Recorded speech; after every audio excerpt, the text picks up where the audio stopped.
everyone. A very warm welcome. And a huge thanks to all of you who are taking the time to join us on this journey we are on to unravel the decade. If this decade is all about the power of technology or humans leveraging the power of technology for good, for impact, to solve some of the biggest problems that we are faced with.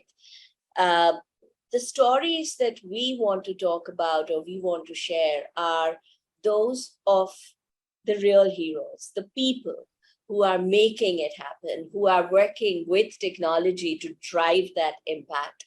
A huge thanks for the tremendous response we received to our first conversation with Abhishek Podar of the Museum of Art and Photography India. It was amazing to see how you all responded to it. And I'm tremendously excited to bring our guest today, who's someone, I absolutely, I'm a huge fan of, love their work. And it's none other than, I would say, Mr. Positivity himself, Mr. Dhimant Parekh. So Dhimant, thank you so much for taking the time to join us. Thank you so much, Debjani, for having me here. Dhimant, I have to start with this question, right? Because when Better India started, especially at that point, media was all about sensationalism. I mean, news had to be bad news. It had to be sensational. I remember speaking to a very, very senior editor, and he told me that, in fact, I was sharing an excellent story with him, which I thought was so wonderful. And he heard me out and he said, hey, it's an excellent story, but you know what? In order to sell that story, we need something. We need a hook. We need something about what didn't work or what went wrong or who was the villain. And, if you give me that, then we can sell this story. Then it attracts the eyeballs.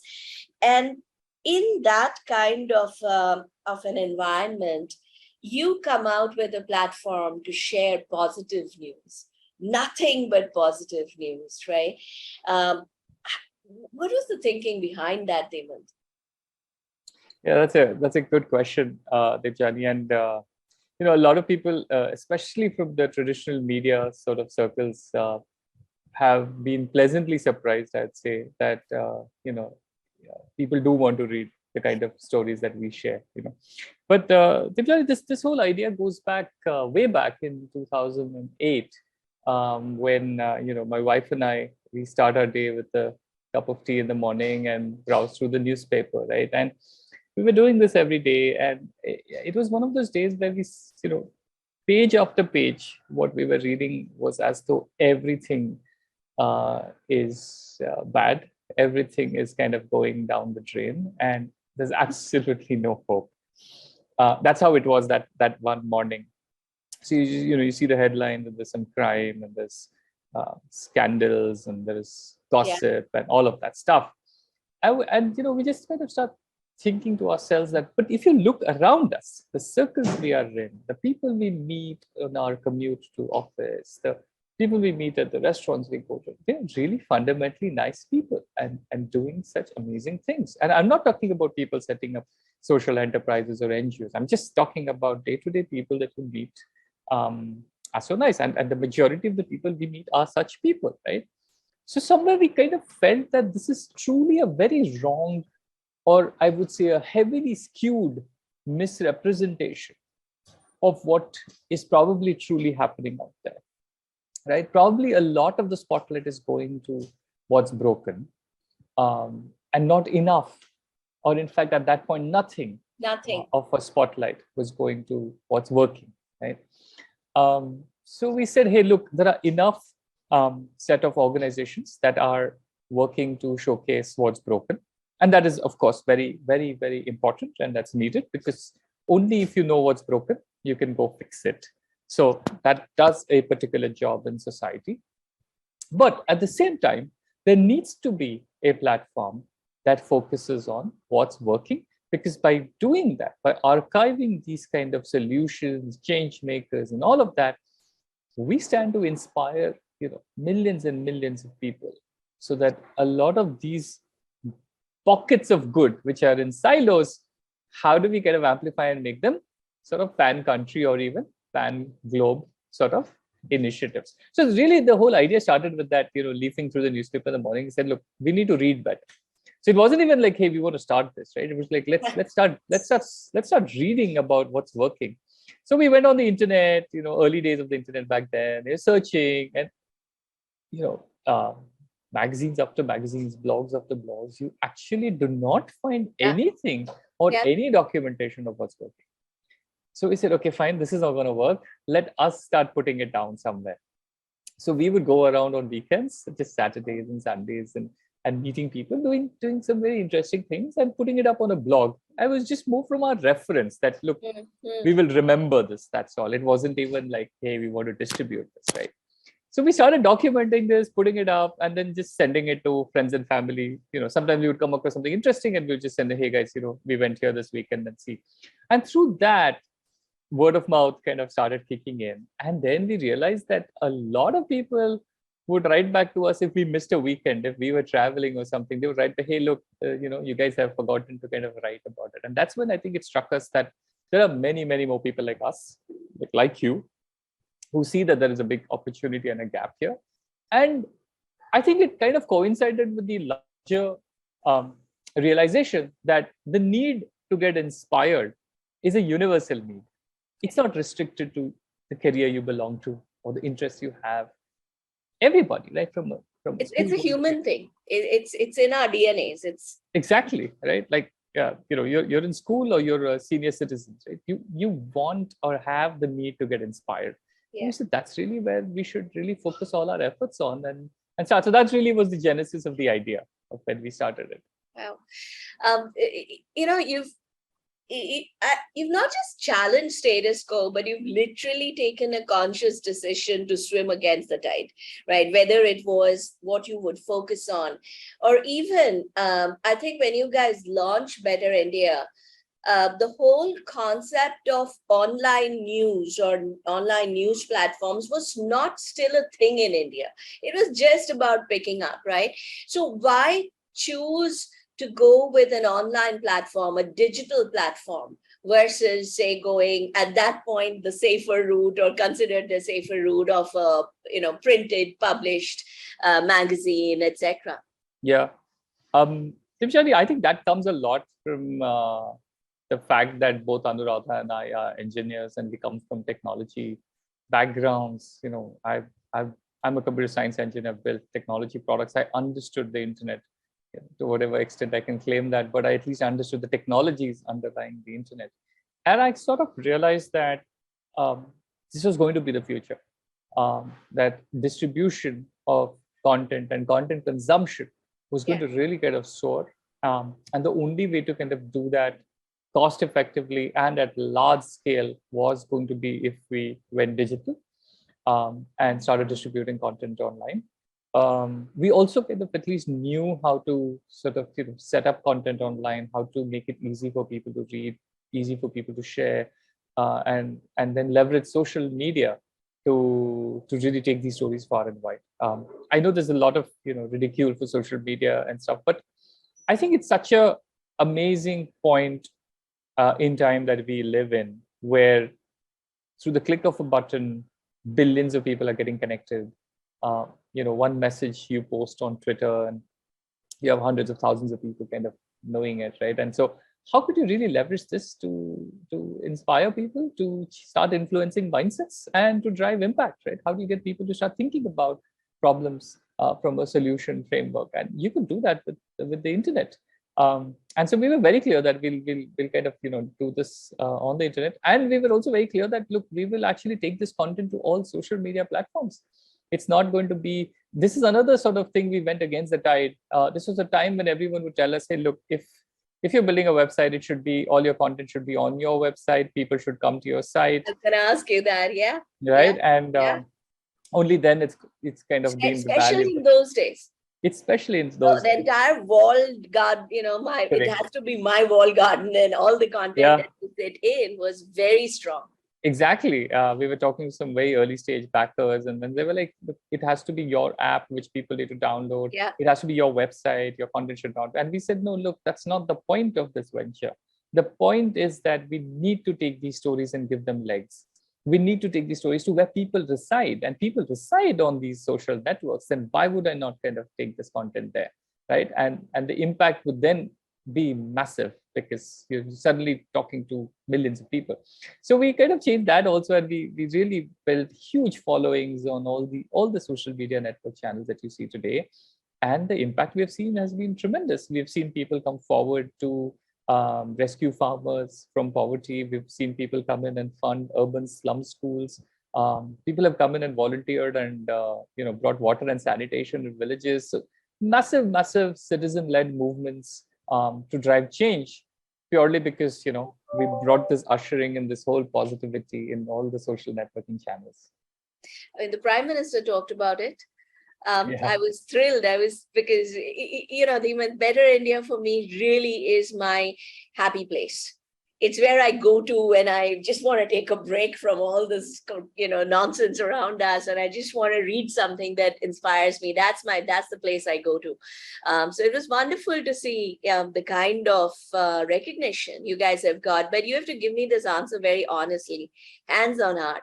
Did you and Anuradha really expect this kind of a response when you started this off? I think the answer is a very emphatic no. We did not. Like I said, it started as a movement which we were very passionate about, and really, I think what started taking off is that week after week we would get emails from some random stranger we've never met, who would just write in to say how a particular story changed his or her sort of life, his or her mindset. And some of the protagonists who we were talking about or writing about would get back after 2 weeks saying, oh, because you guys, we've had this whole team of people who came down, they've donated so much money, they've volunteered at our organization and all of this impact. And I think really what just kept us going was that, look, we're making a difference, so let's continue. And week after week, those emails started piling up. And then it got to a point where one day we said, look, this is getting much larger than we thought, really. And that's really when we quit our sort of day jobs and got onto it to scale this whole thing. But I think the underlying essence always was that there's so much impact already happening. Imagine we take this to 1 million people. Yeah. Then the moment we reach 1 million people, imagine we get to tens of millions of people. And the moment we got to tens of millions, and now we're at hundreds of millions, and we're starting to continuously see the impact that's happening because of this content. So yeah, to answer your story, answer your question, I don't think we ever anticipated, but it's been very, very gratifying and incredible to see the kind of change that's happened because of this initiative. Oh, absolutely. Yeah. And there's another myth that you guys have broken. You've broken the myth that it's only negativity that sells. You've broken, positivity doesn't pay. I think you get completely shattered that one. The other myth that you and Anuradha have broken, because if I'm not wrong, she too is an engineer, right? That's right. And she was also in the IT industry. I think the other myth the two of you have broken is that engineers do not know how to tell stories. I mean, today, the two of you, at least I think you two are India's best storytellers. I mean, you tell stories that people absolutely look forward to listening to. So there's a message for all you engineers. The power of storytelling really, really pays. It doesn't matter whether you're an engineer or not. But we'll come back to that in a bit, Dhimant. The other thing I wanted to talk to you about was when I look at Better India today, and I've actually, when I knew I was going to talk to you, I reached out to quite a few people in the industry, the leaders, to just see what are the 2 or 3 words that come to their mind when they think Better India. And without fail, positivity, of course, was the first thing that comes to everybody's mind. It's very interesting. The other word that comes to a lot of people's mind, including mine, is trust. And it's how this community, how you're building a tremendously trustworthy brand. And that is something, by the way, your peers in the industry are watching, because that's something that most people struggle tremendously with. But how you're building a trustworthy brand, and just the power of trust in the community that drives that engagement. You talked about the engagement, right? People would not engage with you if they did not trust you.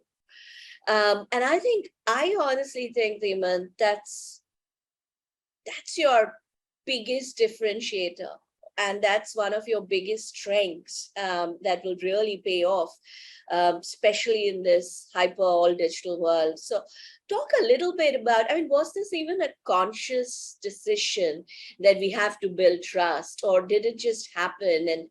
And how are you going about it? How are you thinking about it right now? Yeah, no, Debjani, as you rightly pointed out, I think trust is the central tenet for us as an organization. And the reason for that is pretty simple, right? Because look, here we are countering all the negativity that's around by sharing information about things that are working, about people making a difference, about inspiring events. Um, and all it takes is for one story which is not true or not sort of validated for the entire uh, sort of the better India to kind of collapse, right, and lose trust. I think so. Trust becomes super critical for us, especially because you're spreading information, and there's a very sort of as you start scaling, it becomes so much easier to kind of cross over the line, and your information can become misinformation, and that's something you can't really afford. Having said that, I think the whole idea of why trust was so important for us started right at the beginning. It started right at the beginning because we were very clear that this is something we want to put up to document stuff that's working that we would reference.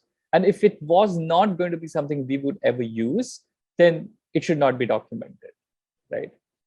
So that's the thumb rule with which we started, and then we kind of, as we kind of kept scaling, we were very clear that look, if at any point in time you're going to be putting out stuff which you yourself do not believe in, or you yourself are not in awe of, then you shouldn't be putting it. That was a very clear mandate. That are you going to be reading this piece of content after you published it? If not, then I don't think you should be kind of publishing it.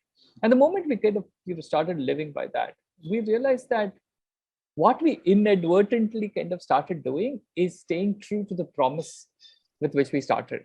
So just staying true to the promise for years and years and years is what is now labeled as trust, and that's really effectively what happened.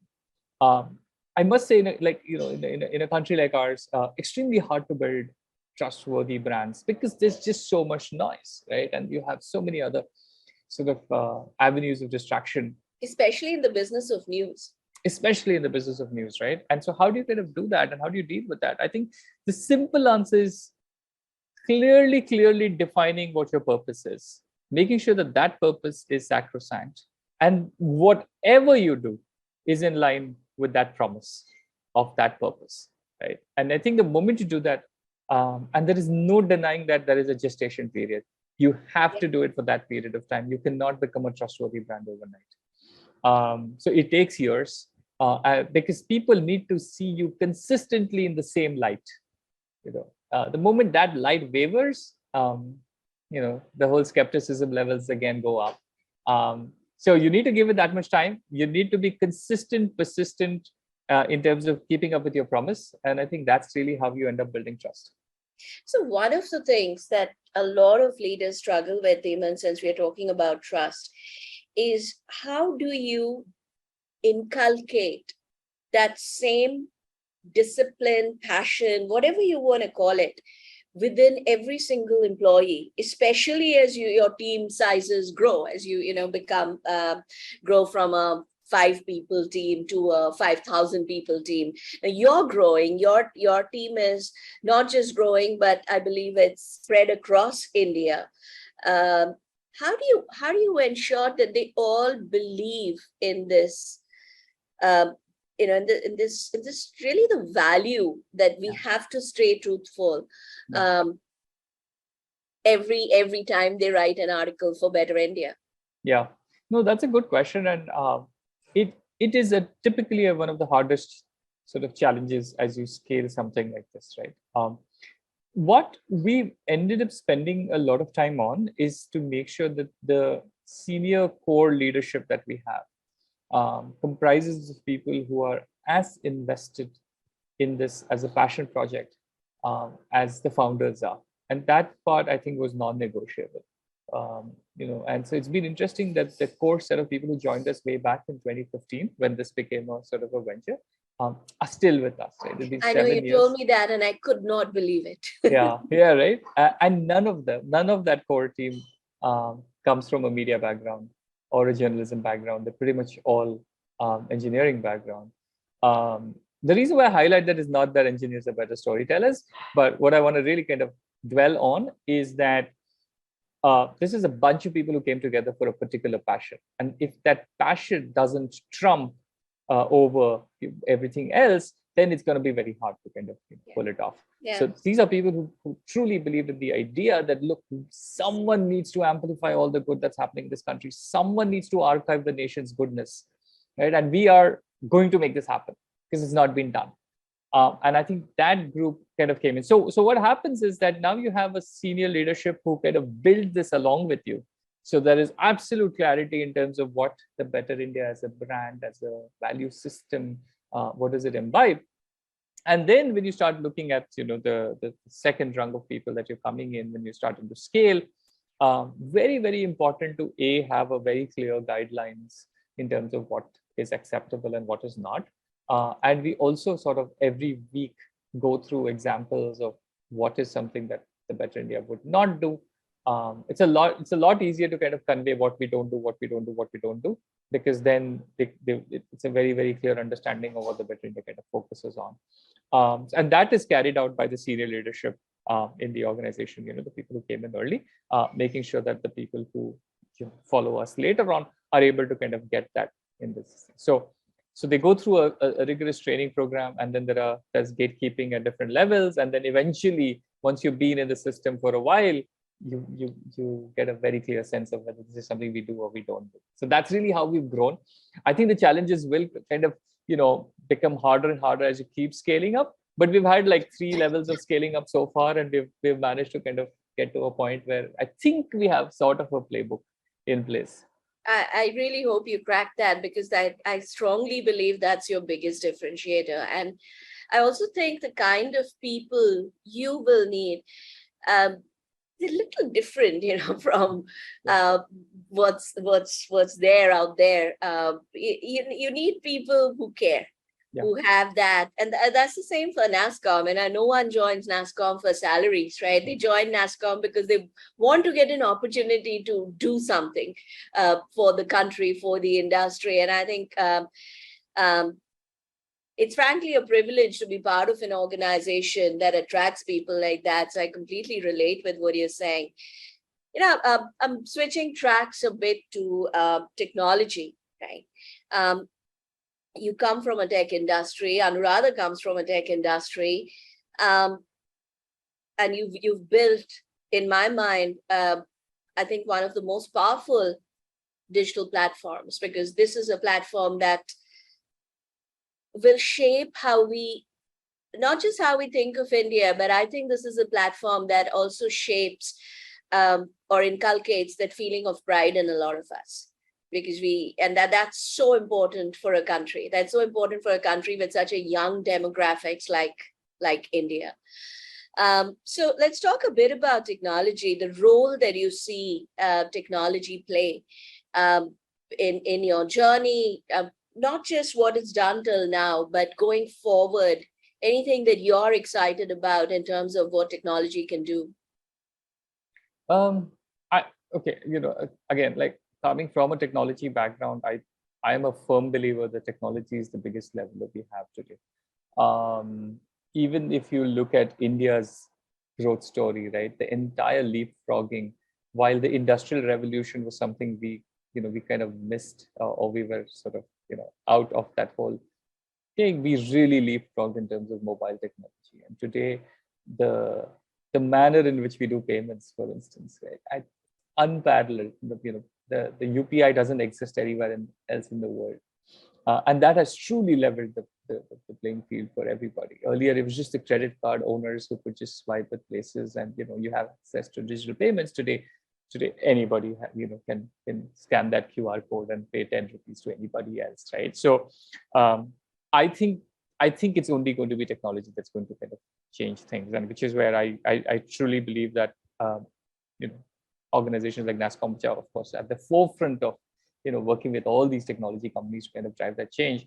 I'm even more bullish in terms of what's going to happen over the next 10 years and 20 years in terms of how healthcare will go tech-enabled, how education will go tech-enabled, the whole augmentation of every core sector with technology, I think is the only way forward for us. And I think we are continuing to see so many innovations happening in this field.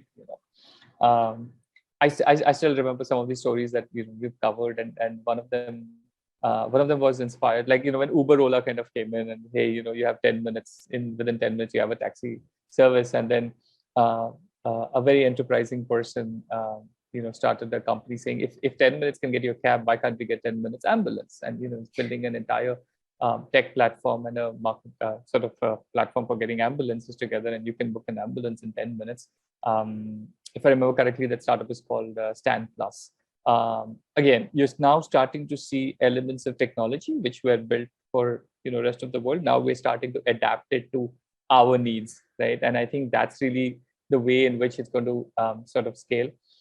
There's another very interesting innovation called Ecovation, which is actually there's a public-private collaboration that happened between IIT Delhi graduates and actually a district collector, a deputy commissioner of a district in Bihar, where they have now started doing virtual reality-based classes for government girls' schools. So now these government girls' schools are actually able to visually see stuff that's happening across the world, and at really like 1/10 of the cost of what would have otherwise been required to take them to these modern city schools and so on. I'm just really kicked about what technology will bring to improve education and healthcare, which I personally think are the two very core fundamental areas where if we kind of really solve for that, it's going to be massive in terms of the impact that this country will leave. When I think of your platform and I think of the possibilities, the two things that I dream of, right? One is opening Better India and listening to the stories in whatever language I want, without you having to, churn out websites in so many different languages. We're just using the power of NLP or whatever. And the other one is actually getting into the story, engaging in the story, whether it's my virtual avatar or whatever, but actually going in and being part of that community, seeing the story happen, play out in front of my eyes without leaving this little desk of mine. Just the opportunities are amazing, especially when you think of a platform like Better India. But one of the things, and I recently met Trevor Noah, he was in India. Wow. And I had a very interesting conversation with him about whether technology will actually play a role to bring down some of the misinformation and fake news in media, or will it play a role to significantly amplify the same? And before I tell you what he said, would love to get your point of view. Look, I always think that technology is a tool. Yeah. And it really can become what we want it to become. Absolutely. In our hands. So in the hands of the right people, it'll be leveraged to drive change, which has never been seen before. And I think in the hands of people who don't have the right intentions, you will continue to see it being exploited, because technology doesn't understand right or wrong, right? That's such a human construct. So I think it'll always be a double-edged thing, but increasingly, I think we will, as our technologies kind of become more mature, I think we will start putting in better and better checks and balances to ensure that technology continues to be used for good. Yeah, I think you said it. It's the onus is ultimately on us, humans, and while we talk a lot about the need for standards, etc., frameworks, regulation to ensure technology does not further divide or create harm. I actually think we need standards and maybe some ethical framework for us humans, so that we don't use technology to drive um, divides and cause harm. So yeah, and travel. One interesting thing travel talked about is that there's no common notion of truth. How you see truth is very different from how I see truth, maybe, and it all depends on the moment in time we are in, the life that we are in, and the problems that we are facing. So yeah, I think it's pretty interesting times ahead as we figure all this out. Yeah. But I think there's still no doubt about the fact that it is going to be technology that's going to take us to the next level. There's Yeah. absolutely no doubt about it. Yeah. No, it's and I think you absolutely summed it up brilliantly, Dhimant. It's going to depend on how we use it or do not use it. Yeah. So a Right. lot depends on that. Yeah. My team really wanted me to ask you this question. That there's so many amazing stories on Better India. Which is your favorite, all-time favorite, if you could pick one? uh, I think that's a really tough one, right? But I think I'll go with this one particular thing, which really kind of got us to say that we need to scale the Better India, and this happened way back. I think it was early 2015 or early 2016, when this is the early days of WhatsApp, right? So it was a very fascinating thing, right? And it was largely restricted to, of course, people who had cell phones, and some of them were using WhatsApp. One of our colleagues, while she was in Vidarbha region in Maharashtra, and she was kind of there, she actually met a group of farmers. I think there was about 4 farmers who were using WhatsApp to counsel each other in this very crisis hit region, right, where farmer suicides were so high. Wow. You had lack of information on a lot of things, and here was suddenly a group of four farmers using WhatsApp and sharing information about prices, about if someone came across something, and then counseling each other and all of that. And we thought, wow, this is fascinating. And I'm really talking about like early years of WhatsApp in India, right? So we said, wow, this is fascinating. We should write about this, how someone's using technology, how farmers in a remote district in Vidarbha are using technology to kind of track. So we wrote about this. And back then, this story really, really went viral on social media, to the extent that it reached the district collector of that region. And he actually then took this story, got it translated into Marathi, and he got 1,200 farmers to come together, and he read the story out to them.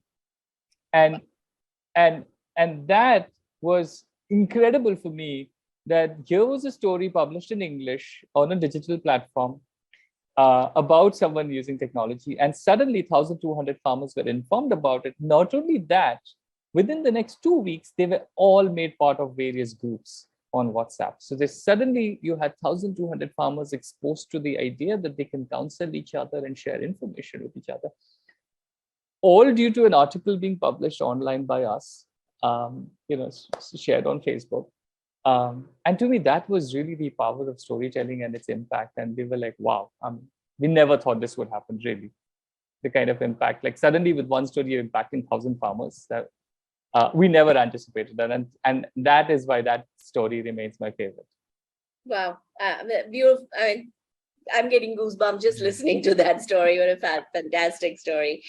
Dhimant, now you started off as a platform for positive news and sharing. I love what you used, archiving the goodness of India. It's a powerful statement. You're now working with a lot of industry, a lot of companies who want to be part of this journey and who are doing good, but want to figure out how to do it better or tell their stories better. You and Anuradha expanded into an e-commerce venture. So there's a lot happening.